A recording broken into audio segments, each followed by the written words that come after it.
So, hello and welcome to the Coffee and Hustle podcast. And this episode, we are going to be discussing skills with a Z, right? Yes. As a leader. And I am Carla with Design by Carla, by the way, that's my name. And joining on this podcast discussion is Lori Fischer. Fischer. Fischer with Just Imagine Coaching and Counseling. Thank you, Lori, for joining us today. Tell us a little bit about your business and what you do. Well, thank you for having me on business and what I do. So my background is coaching. I became an ICF member coach many years ago, and I've been doing that for probably about 14, 15 years, and consulting and business for probably about 18 years. I started off in telecom and kind of growing up and cutting my teeth through the learning of corporate America, and found that it really wasn't my thing. And so I needed to jump out and do my own and become an entrepreneur, small business startup. So when you started out with, did you graduate with a college degree? I have many degrees. Many degrees. 3 layers. I have a degree with 2 minors. You may have one up on me, but so when you went to college and you got your degree, do you feel like that you got some use out of that? 100%. So my undergrad degree is psychology and business. Mm-hmm. So I use that every day. And then my graduate is diversity. Mm-hmm. Human relations diversity. I have to say I had a business minor, and I think that came into play, an accounting minor, mm-hmm. because I never knew that I really wanted to go into business, but I knew that maybe those skills that I started out with some of the basic knowledge, knew how I wanted to advance and change my business. So as far as the programming part, the CIS part, I learned a lot of programming, which I think that skill base with a Z, right, mm-hmm. helped me really understand and learn how mm-hmm. to speak nerd, especially a lot of language. SEO. But it's not something that I particularly enjoy doing mm-hmm. like I did back in the day. Now, I can talk to other programmers who love that, and it's good because they can take what's in my brain and convert it into mm-hmm. the program that I want today. So I think that college degrees are useful in that mm-hmm. aspect of developing your skill base. Well, this is my take, and take it for what it's worth. A nickel, a dime, or $3 million. I'll take a quarter. I think college gets you the education, the knowledge, mm-hmm. and the application of it is where wisdom kicks in. And that's, what I got when I went into my corporate America job. I could see how business ran on a very large scale. And then to come out of that and then work it like real time, oh my gosh, I didn't realize all of these things were something that I needed to even be concerned about, because there was another department for that. Finance, that's over there. Yeah, well, when I did graduate from college finally, and you're on the long track program. Yeah. No, just it took a couple years or so. And when I finally did walk across the stage, I was actually nervous because I had been in school for so long. I didn't know what to do with myself. I was like, well, do I go back to school? And I didn't actually thought about going back to school to get my master's degree. Keep going. I'm just going to be a full-time professional student. Yeah, professional student. But I was hoping that somebody was at the end of the stage handing me a job, mm-hmm. and they were not. They were not. They were invisible, and not a lot of people would hire me because I did not have the skills. The skills. Yes, and that's the part where I think, looking backwards, maybe it was good fortune, maybe it was intentional. I don't know. I can't really say, but having had some really good people that helped me along the way, that idea of, hey, you might want to know this, or hey, this is something that is really important. I think that back in that time, there was a lot of opportunity, because I remember when I was struggling to try to figure out, get a job. I was still in the sign industry at that time. The money was really good. Mm-hmm. I wanted to really focus on the degree that I'd earned after all those years. Mm-hmm. And it was really about getting someone that you knew, mm-hmm. right? Someone you knew that knew a family of a friend of a friend. The introduction. And that's how I got into the businesses. I got that opening and I took it, and that's how I ran with it over the years. And I started out just building computers, Like, you're the computer lady. I knew, yes, I was known as the computer lady. Computer lady back then. I didn't even have a name. It was like, what is your name? You're the computer lady. But no, I learned how to build computers. I think that was the best thing, is that I learned every aspect of the business from the ground up. I didn't really start out with just a marketing degree, which I don't necessarily think that we should group ourselves in that category. And, I kind of consider myself more as a business strategist, because that's the end result that the clients are looking for anyway. Well, but that brings up a good question, which is it better to be a generalist or a specialist? A specialist. Specialize. That's the truth of all. You have to specialize in what you do. And I have to say that you really got to have those people on your team that are specialists too. Test them. Honestly, I think that just because somebody says they can do something doesn't mean they can, right? And your business skills test is, what has it been for you? Yeah. It's very interesting. I usually have those that go, I am all in, and then they just disappear. Like, well, because I think it's all about being what you expect. And as a business owner, you have expectations, things that quality, not quantity, that goes out, and you want to make sure that there's a full understanding what it is that you're trying to do for the client. And as soon as that person understands the quality that you're expecting, I think they'll step up or they disappear. And but I think it's hard to find that specialist sometimes. Well, because it's not like people are out there going, this is my it focus. Most of the time they have different areas that they've, have the skill in. They've touched in it. Yeah. Or they've done some social media for someone that needed to get started, but they didn't specialize in knowing the fact that there's a rules of, that you go by on how you put things together when it comes to a company. And the end result is the company's looking for results. And so backtracking, the idea of bringing people on board, the idea of knowing what you want to look for in that position that you're hiring, and how does that fit into your big picture? I think sometimes when you're looking for that one person, you got to know what you're looking for in the first place. I think that sometimes we are so quick to fill a position, but a warm body, body, just because we want to make our team look bigger than it is. Sometimes the revolving door happens to happen a lot more than you think. And so sometimes you may not be ready to actually put that person in that position, or maybe you're not looking for the right skill base. And I think and also you've got to be able to connect with that potential person too. They have to think somewhat like you. Right. I mean, I know that they have to be their own person, but they still have to know that there's certain things in your business that you have to think alike. I don't know. Well, so and this kind of parallels for me is, and I haven't hired anybody on in my position for the company that I have, but it'll be coming.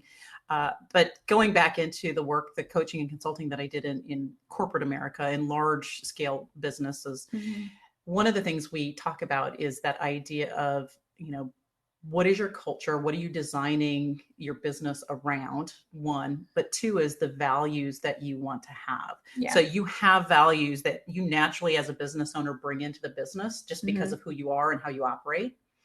And then to your point, you want to bring in people that will mirror that. Well, I think that as not as just a female, but I think it's our role as a business owner to continue to educate the people that are in your business. So once you bring that person in that has the skill base that you're looking for, that to continue to motivate them to learn more, it really has to be up to them. You can't spoon feed them. Right. A lot of times, you can't treat them like they're children. They have to be an adult and motivate themselves. Hopefully they don't show up throwing tantrums either. No, to be honest with you, you want them to kind of like, hey, step up. Right. I'm spoon feeding you. Here's a little bit of something, and you should just take it and own it. I think that's the reason why some people can say they've been in business as long as they have, is because they're continuing their school base and getting a good quality of individuals coming around them. It's like someone walking alongside you in life, put marriage on the line, a partner that's going to walk with you. Well, hopefully they have a lot of the same values. If not, you're probably going to at some point, go separate ways. but that is just like hiring people into your business. You want to make sure that they have very similar I think values. it has they have the matching passion that you want, and they're not out there just to take your information so they can use it for themselves. And I think that sometimes that we feel like as business owners, we always feel like we've got to be in control. It's our baby. Yeah. And sometimes it's like, it's also about, can we communicate what it is that we're expecting from those people? And so I think it's all giving people an opportunity to, and I do have a test. Sometimes it's not necessarily, do I explain that to the person that may be potentially looking for that job, but they are in a test, and so I just like to look at that. But I do think passion, driving that passion and giving, for me, honestly, it's control. Are you a control freak? A little bit. Okay. A little bit. I can admit it. And if anybody else cannot admit that, they're not in business. I can take one hand off the steering wheel. Yes. Maybe. I don't need both on the steering wheel. I can take one hand off. No, I do have, I think that's probably my biggest issue for the longest time. And admitting to that, I had to really focus in and sit down for a minute and go, okay, what is my biggest issue? Well, it's control. I want everything just to be so. And I realized that it can't be done that way. Right.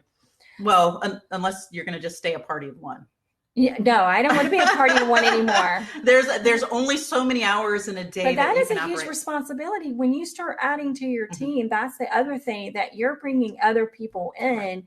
Not only do you have to think about yourself, but the people that are part of the company. And you got to really think about that. And God bless those that bring a huge team of people in, because I'm stressing over several that I have on my team now, but my thing is just trying to maintain this, sanity. Right. Maintain sanity. Yeah. Also important. Yes. The opportunity of, building business with a great group of people that have the skill set that, you're looking for. And all of that is going to play out, because at some point they're going to be talking to your customer. At some point they're going to be interacting. Yeah. And I think that's just trust, learning how to trust those people that are going out to meet with your clients, and that relationship with those clients have to match too, because the client has to like them as well. Because if I send someone out and they're meeting with my client, and my client comes to me up and says, I just don't think this is going to work out, it's a huge reflection back to me as a business owner. And that's marketing, and that's the business. Oh, absolutely. And anybody that does come on board, their profile has to be clean, and, they are representation of their particular businesses that we do. 100%. And so the dangers of that is very important. And so believe me, I think even with social media today, not everything needs to be out there for everyone to see. Right. That is one thing. I had gotten some amazing, back when social media was starting, someone had given me this insight to say, hey, listen, whatever you start to put out there, just know that that's part of your personal brand. That was before they even talked about personal branding. And it was like, yeah, I get that. Having been in a big company, in my department, even I was representing the company when I was outside of, at some event. And it's even more important when you're either a soloist or a small business and an entrepreneur, very much so, because that's a reputation that comes in front of you with no words or no way to and I think I think that the problem with that too is that people go, you know what, I should be whoever I want to be. But I think that, you can still be you. I drink a glass of wine and maybe some beer. Be authentic. I think authenticity, there's a big word, authenticity and transparency of who we are. Yeah. I think, I really do think it's important. It's be you. Yeah. But know that it's also representing without you being able to explain or have some answer. And so there's an edge that you have to. Well, so just like for those that don't know, I met you. And one of the things that was really intriguing, you were very approachable in talking about certain things, not only just my business, but also my personal aspect. And you saw things in me that I potentially did not know that I had, look at me. I'm here today because of you. Oh, there on podcasting. Yeah, there we go. Honestly, I think that you had that belief and saw something in me that I knew that was there, but I wasn't 100%. But I think you got that extra 10% that you didn't know that was there. And rise up, right? Yes, I rise up. And so I think that skill base of knowing the fact that I can take my business to another level gives me the room to add to that, those skill base for those people to come in and take over the areas that I don't necessarily. So let's talk about take over the world. You want to ask that question about the 3 people? Oh, so let's have a fun question. So here's a question. So the zombies, if zombies took over a zombie apocalypse. Yes, that word, that big apocalypse. You know, that Southern, whatever, zombies. They're everywhere. So if they take over the world, who would be your top 3? Top 3. Do you need names? Is it going to be names? I am number 1 on my team because I have a lot of skills. And I mean, marketable skills for no electricity, for the ability to problem solve and figure things out. So I'm team captain. Yeah. And then I would actually have my cousin who is amazing with like gardening. See, you have to know your food sources because number 1 thing. You gotta survive. Food. What is it? Food, shelter, and safety, right? So food, my cousin. Yes. Because she's a master gardener. She can make anything grow. Safety, so security. I'd have to have a big burly guy. I'm thinking of someone. Burly guy? Big burly guy. Because, I want, I shove them in front. But then again, you need somebody that's got like flexibility so they can run and you need some athletic. My fast person. So wait. You need some speed. So need for speed. Big. What is that? That's a movie. Yeah, I know. What's the back end of that Need for Speed? I don't know. So my cousin, and I'm probably going to go with a guy named John because, he could probably be. Do you know a John? I do. I know lots of Johns. I was going to say, is this just some John, random John? There's not a random John. It's actually someone who I know that has some of the, maybe he's a prepper. I don't know. I've never really asked him. I think, honestly, just be prepared. But he's a hiker, camper kind of guy. We talk about skill-based. So safety and shelter. Safety and shelter is very important. But this is, going back to that though, I think that if we're always thinking about being prepared, 100%, right? So even though you're running a business and you've got the skill base to do it, but are you prepared for change in your business? Well, prepare for change and then also be thinking about potential obstacles. Because zombie apocalypse, you think about that for 1 second, if we just kind of drop back into that, is you don't know what's going to be coming at you. Exactly. You in your mind will take you into some crazy places. I mean, I can remember back when I started my business, honestly, the changes from SEO as an SEO developer to social media freaked people out. A lot of people in the publication, they freaked out because they thought, oh my gosh, there was going to be no more print. Newsletters were absolutely, they just died out. Because social media just came in and it was a new alternate news source. Yeah, it basically went left and we went right, and we had to figure out how to get back on that same path because at the beginning it was like social media, and it was just preached to us, and I was like, no, where are you going?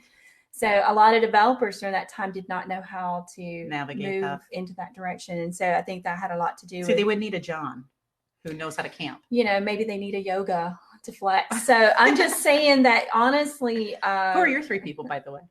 Oh gosh. You gonna name them? No, I can't name. I'm just gonna say my family. Okay. My husband, for one, he's military, retired military, and he's got the background. I would hands down say my husband, and definitely my children, and they mean everything. But you only get 3. My twins count as 1. Oh, that's 2 for 1. Okay, the twins, I see how that works. They came into the world together. They will leave with me, that's a half and half. So my twins and my daughter. I love my children and I love my husband. So those they all have to come together. It's one package. Oh gosh, I would be lost without them. So definitely. And I can tell you that my husband has been that reflection of like confidence and believing in me and taking me to the level that I don't think I've ever wanted to be capable of doing. And so you push a little bit? Well, because I have ADHD. I'm like, ding, ding, ding, I'm all over the world. Yeah, I'm definitely a squirrel. I can see things and I'm over here having this conversation and I'm still looking at the squirrel. And so, but that brings up a good point back to business and skills. and understanding skill set is that about yourself. So Oh gosh, yeah. when you're bringing people onto your team, you're going to want someone that balances that out. Like who is that? Like you need to be a focus. You need to be a focus.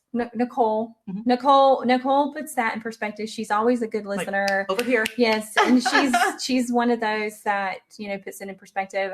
My new content writer, Carolyn, she's phenomenal. She sees a vision in some things that I really want to do in the development. So, I mean, and I've got some other people that are on that board as well. But when you're a business owner, you've got to have the people that can handle you, because I think creativity is on the size of craziness, not crazy bad, but in the craziness of like those people really want to go somewhere with something. Right. And I didn't get this far in my business to go, you know what, I give up. Well, and I think it takes, so call it crazy, call it creative, call it whatever you want to label it. I think that's an important piece, because in this day and age, we need to pivot. I mean, there are things literally going on right now. We jump hurdles every day. Yes. Well, I mean, we wake up going, there's going to be a phone call, there's going to be a text message, there's going to be an email, and you're just like, you've got to know, okay, how do I handle this today? I may have a server that went down. I may have a site that went down, and you've got to be able to know what to do. Right. I get people who call me all the time and go, hey, Carla, if I've got this situation, can you help me out? And it's years of knowing the fact that I've built servers. I know how to do, problems with hosting sites, and I know how to transfer that knowledge. Yeah. But it's the skills, and you've got to know, because if somebody comes up to you and asks you a question, you got to be ready and listen. Admit when you don't know. 100%. And I was just going to say, it's okay to say that you don't know, but you're going to find out. I think a lot of people get embarrassed by that. Go, I don't know. Once I discovered that in kind of my life of work and jobs and all of that, when I got faster at saying, I don't know the answer. It's a great question. Let me figure it out. Let me find it out. Let me get someone who can get that answer for you. The faster you can do that, it gives you more time and space to stay focused on the things that you need. We should write a book every time we learn something new a day. Like the daily lesson. Yeah, today's lesson is what is Carla gonna say today that's gonna throw everybody off track? What was that? This head scratchers, Carla head scratchers. First of all, people ask me, they go, well, Carla, where are you from? And I say, LA. And they go, well, where's LA? Los Angeles. Oh, I've been there before. No. It's usually a test. Do you even know where LA's at? That's Lower Alabama, for those that don't know. But I was going to go Louisiana. Oh, no. not that far south, but not that far south. I love my Cajuns, but I'm a Roll Tide fan. Sorry. You get in trouble. I love y'all, but I'm a Roll Tide fan. I grew up with football in my blood. I can't help it. So my question to you is, like, I know this is funny. Where are we going with this? So, what is your favorite emoji? My favorite emoji. Literally my favorite emoji is... Oh, come on. Is that the smiley face? No, it's the one with the person whose hands are up in the air. Like do you even know what that means? Well, so it can mean lots of things. The interpretation is depending upon the previous text. Yes. So it could be, I don't know, or I don't care, or hoot nanny. Or that. I don't think I would use that, but it could be that. You can say hoot nanny. Give me the translation. Hoot nanny. Hoot nanny. Because I thought that was like a party kind of thing. Hoot nanny. We're gonna have a good time. Yeah. Yeah, hoot nanny. It is. Okay. We're gonna have a hoot nanny. Okay. Then I have it right in my head. Okay. You're welcome. Because I'm like, I give you permission to use the word hoot nanny today. Hoot nanny. Okay. Hoot nanny. I think I have two things today that I need to. Yeah, just drop it into a sentence. Yeah, we'll see where that goes. Look, see, I like that hand expressions and all. I look like my emoji. I'm a heart emoji. Heart emoji. Yeah, I don't know why, because it's so pretty. I don't know, or is it because I just want to express. You love whatever is happening. I mean, honestly, are you a hopeless romantic? Yes. Okay, so there's the answer. My husband could buy flowers, and I'm like, yes. But I'm just saying the heart emoji is my favorite, because I think the expression of, I think that we become so serious in our business, and that sometimes it's just spread a little bit of love and cheer and passion for what we do. I mean, I love doing what I do for my clients. That's so important for me, because My clients ask me all the time, Carla, you tell us so much stuff. It just blows my mind that you share as much as I'm like, well, that's my job. Right. Because I don't want to hold back and you wouldn't be who you are if you didn't. I don't know to be any other way. Exactly. I just want to be me. I just want to be me, be Carla. I'm not trying to be somebody I'm not. Well, and so to come to business skills, the caring part for a lot of people, that emotional part, if you will, sometimes people will kind of push back or resist or repel from it. Oh yeah. I mean, but you got to recognize that really quickly and know the fact that maybe they're just not ready, or, hey, maybe we're just not in the same frequency, right? Maybe we're just not jiving somehow. Yeah. And you have to pick that up pretty quick to know the fact that either you're going to connect with that person or not. And sometimes it's like, I think it's the 5-second rule. You can pretty much pick that up.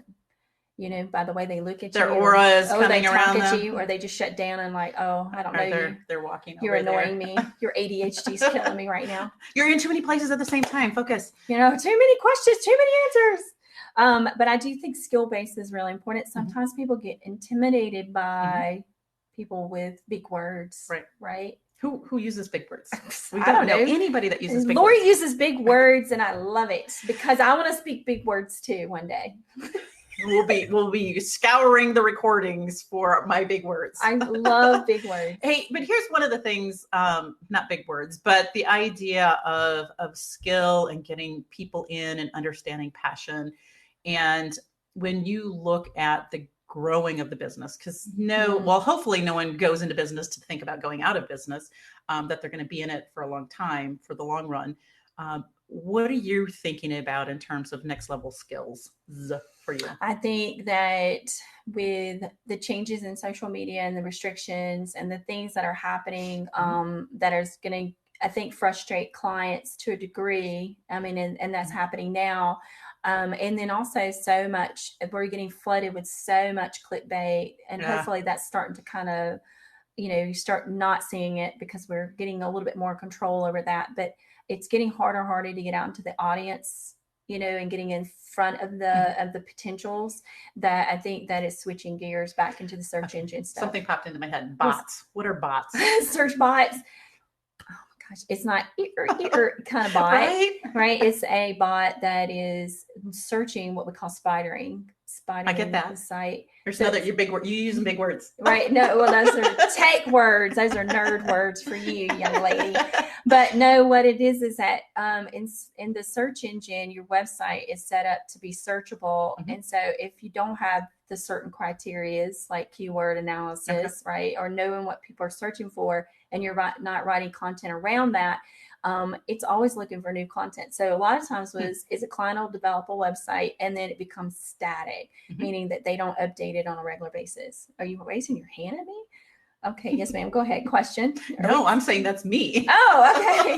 That's my website now. So that's called dated. That's called dated information. And so the search engine is always crawling for new and information. That's why it's important to drop videos and blogs. Well, not just the videos, but also the video with the content attached to it. Yes. So you can put out videos, but you got to know how to distribute those videos and the different kinds of videos. We'll talk later on that. That's a whole nother game.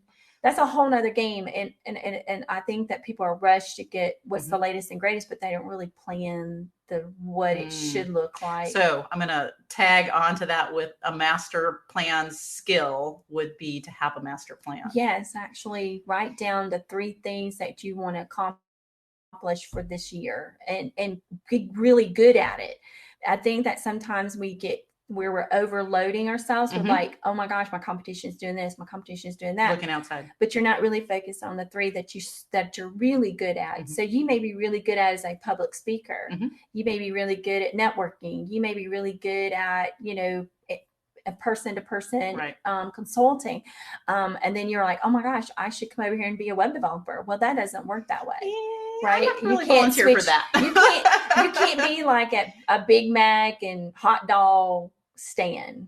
Does Right. that make sense? It You does. can't, And I wouldn't. You can't overload the menu. Right. And that's knowing. The other part I will say is, and this is kind of the coach consultant in me coming out, is that you need to know who you are, who's your authentic self. And when you're going into business, Yeah, know what the arenas you want to play in. Well, I think also that has a lot to do with the skills base. Right. It's like, know what you're really good at. And then hire out for the others. Yes. Right. It's okay to consult out or get someone else that might be more of a genius than Right. you are. It's okay to be intimidated by someone else being smart. And I think the other, well, be comfortable with that. And in addition to that is to kind of be okay with being challenged by it too. I think challenge is good, because then you're going, oh, well, what did they know that I don't know? And I want to be the stupidest person. Someone said be the smartest. I'm like, no, I want to be the stupidest, because I want to keep asking questions. I want to learn, but that's my drive. Okay, so I'm going to say this though.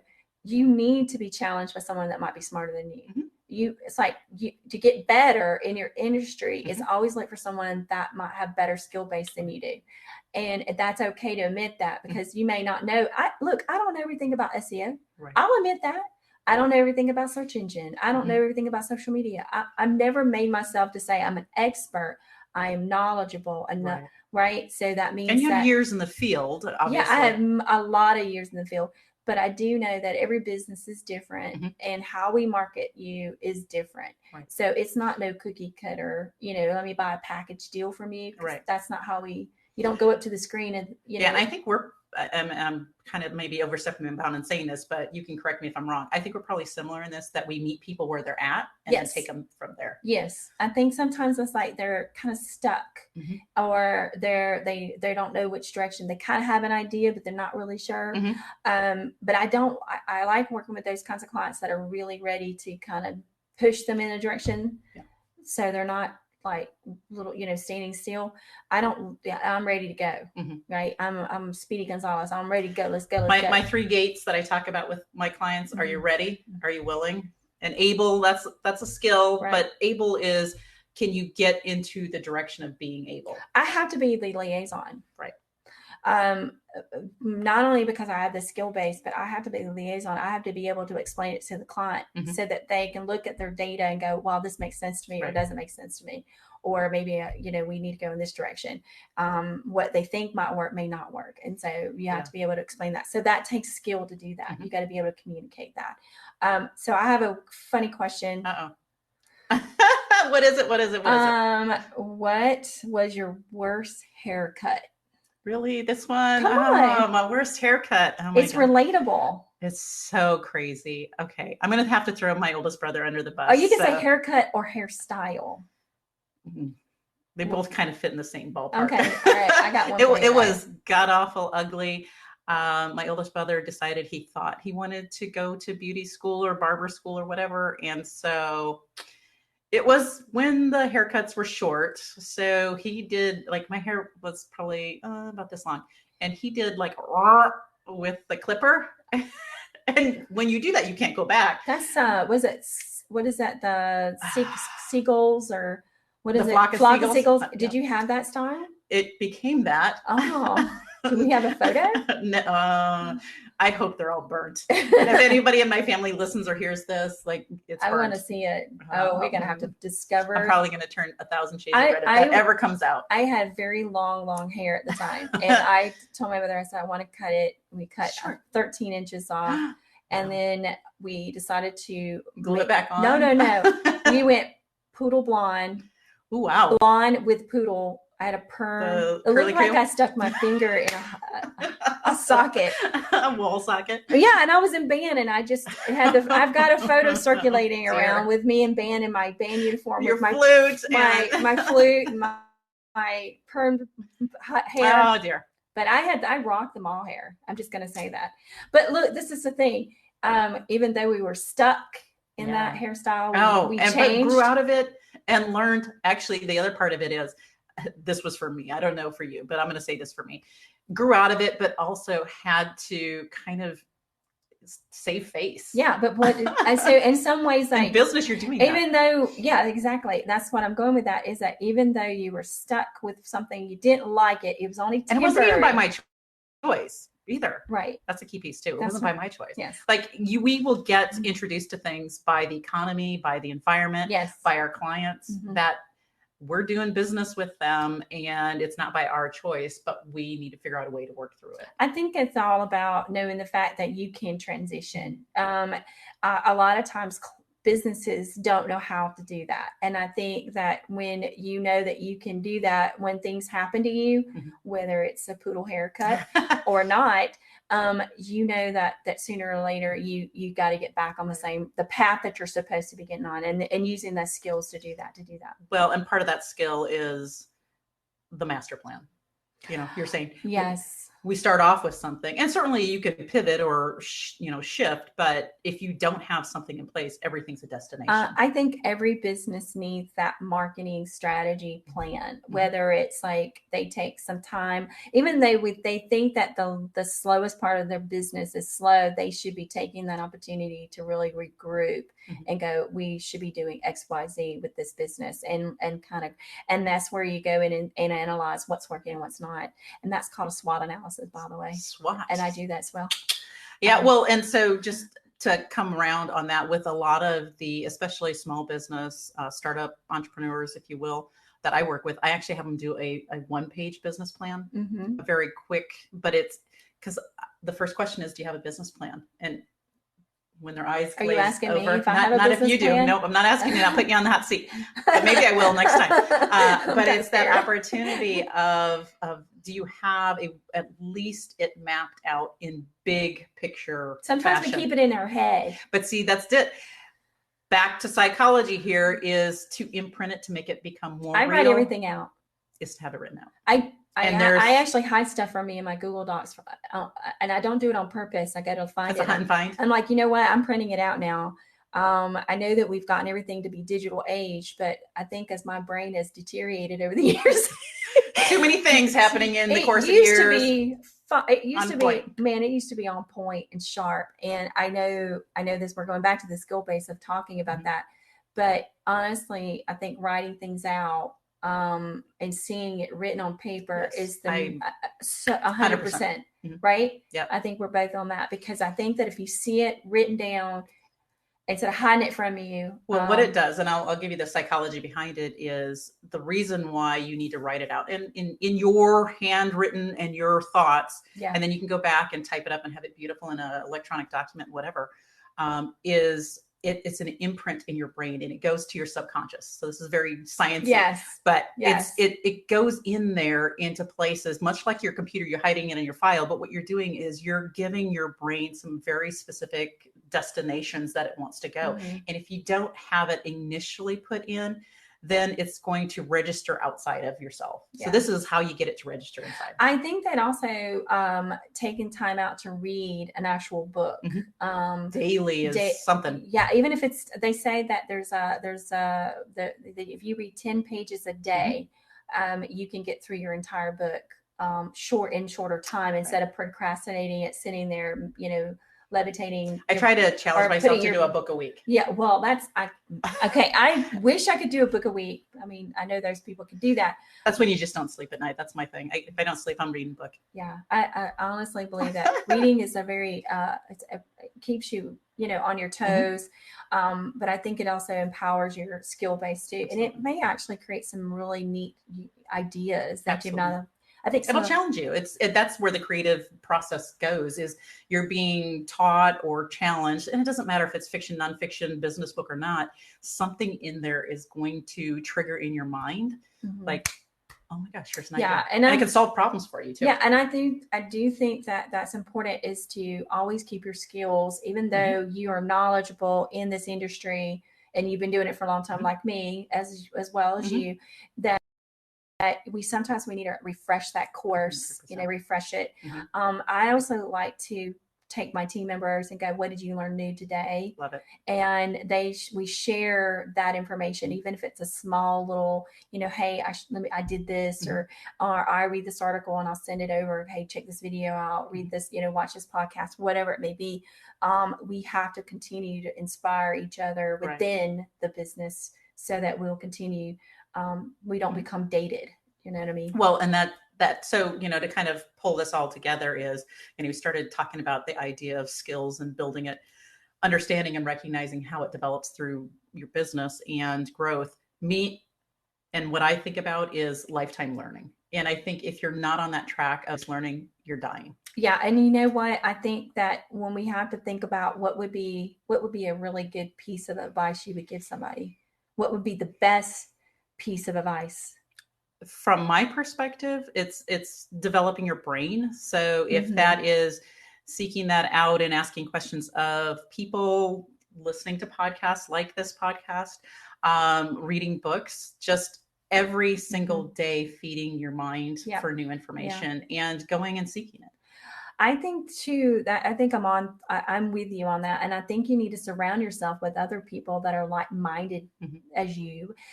When you feed into negativity or you feed into what's going on in someone else's life and their drama and their issues, it becomes yours and you absorb it. And so I think the one thing that I do every morning is reset. That's a very important aspect for me. It's like, even though I get up really early in the morning and I drink my coffee, I meditate for a minute, close my eyes, I think about what it is that I want to do for the day. I really try to, put that barrier up where there's not negativity. Start your day on a positive note. Yes. And believe me, I have, people call me up and they'll say they're venting and I'm like, okay, you get 10 seconds. Timer's going. Yes. Because honestly, when we waste so much time in our negativity, we're not being productive. And I'll just say this, that's them getting caught in their story. And it's a big coaching technique for me. And I have done this where literally I have my phone timer and I'm like, you get 2 minutes. You can laugh, you can cry, you can whatever. Yeah. You have that time. Yeah. But after the 2 minutes, we're going to figure out what's our pathway forward. Well, because being a business owner it's not a easy job. It's that I think there's a lot of times people think that going into business is so easy, and it's so easy. It looks easy, or you're sitting around, eating your bonbons and watching soap operas all day, sitting around the TV. I mean, I've ran my business the way I wanted to run it all these years, and the way I like it is the way I want to do it. And I don't want to change it just to satisfy someone else. So for me, it's like, be productive, be positive. Now, and there's days where, I want to take off but I work 7 days a week. So for me, it's like, it's a little bit harder to do that. But I want to know, besides that, what drives your passion to be skill-based? Skill-based. So what makes you think about your business that way? Well, it's kind of a big question. For me, the idea is always back to learning. Passion for me is getting to see people be successful at whatever they're trying to do. So, someone who thought, hey, I want to write a book, and they could not see their way to even beginning it, to a year later having it published and hosting a big celebratory party to say, here's my book, it's published. Right. Getting to see people succeed at their next level. I mean, it's just, for me, nothing better. It's like success. Yes. I get those phone calls from the clients going, this has been an incredible month for me. Thank you. And I'm thinking, I just bring you the leads. You have to close the deal. Right. I mean, there's still work that you need to do, right? My job is to get it there. Your job is to close it. And so a lot of times I'll get those great feedbacks or, Carla, thank you so much. Great job. High five. High five. But I think that that's a rewarding for me, knowing that the fact that all those years of putting time and effort into continue to learn stuff, that you can pass that on to the client and they see an end result, I think is really important. So I'm going to end our podcast today. Okay. I want to say thank you so much, Lori. Thanks for having me. I really appreciate it. We're going to have more of these, I hope. A lot more. Oh my gosh. We're naturals, aren't we? Yeah, we're sisters. Soul sisters. Okay, there, I can't sing. But thank you, Lori. Reach out to us if you have any questions. And thank you for joining us for Coffee and Hustle. Lots of hustle. No coffee next time. Maybe coffee next time, but definitely hustle. So see you next time.